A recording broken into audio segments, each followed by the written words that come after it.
"Have a cigarette, Mr. MacFarlane," said he, pushing his case across.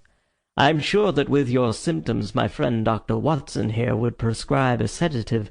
The weather has been so very warm these last few days. Now, if you feel a little more composed, I should be glad if you would sit down in that chair and tell us very slowly and quietly who you are and what it is that you want. You mentioned your name as if I should recognize it, but I assure you that beyond the obvious facts that you are a bachelor, a solicitor, a Freemason, and an asthmatic, I know nothing whatever about you."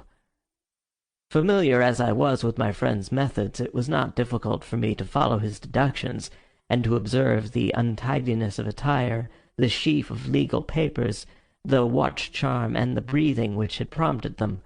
Our client, however, stared in amazement. "Yes, I am all that, Mr. Holmes.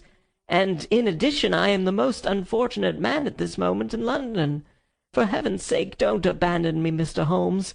If they come to arrest me before I have finished my story, make them give me time so that I may tell you the whole truth.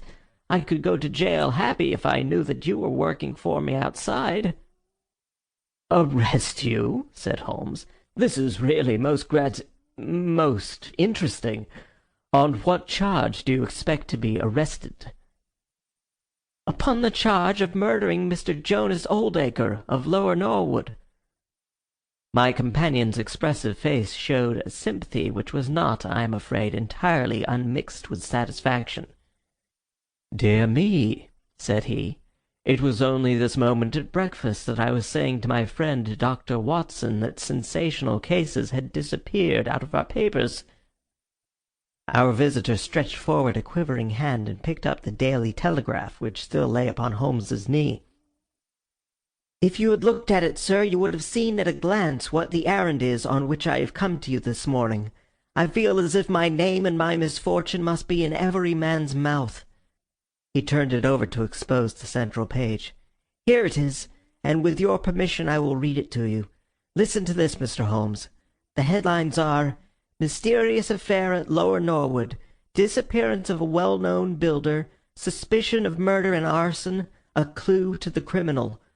That is the clue which they are already following, Mr. Holmes, and I know that it leads infallibly to me. I have been followed from London Bridge Station, and I am sure that they are only waiting for the warrant to arrest me. It will break my mother's heart. It will break her heart." He wrung his hands in an agony of apprehension, and swayed backwards and forwards in his chair. I looked with interest upon this man who was accused of being the perpetrator of a crime of violence. He was flaxen-haired and handsome in a washed-out negative fashion, with frightened blue eyes and a clean-shaven face, with a weak, sensitive mouth. His age may have been about 27, his dress and bearing that of a gentleman. From the pocket of his light summer overcoat protruded the bundle of endorsed papers which proclaimed his profession. "We must use what time we have," said Holmes. "Watson, would you have the kindness to take the paper and to read to me the paragraph in question?" Underneath the vigorous headlines which our client had quoted, I read the following suggestive narrative. "Late last night, or early this morning, an incident occurred at Lower Norwood which points, it is feared, to a serious crime. Mr. Jonas Oldacre is a well-known resident of that suburb, where he has carried on his business as a builder for many years. Mr. Oldacre is a bachelor, 52 years of age, and lives in Deep Dean House, at the Sydenham end of the road of that name. He has had the reputation of being a man of eccentric habits, secretive and retiring. For some years he has practically withdrawn from the business, in which he is said to have amassed considerable wealth.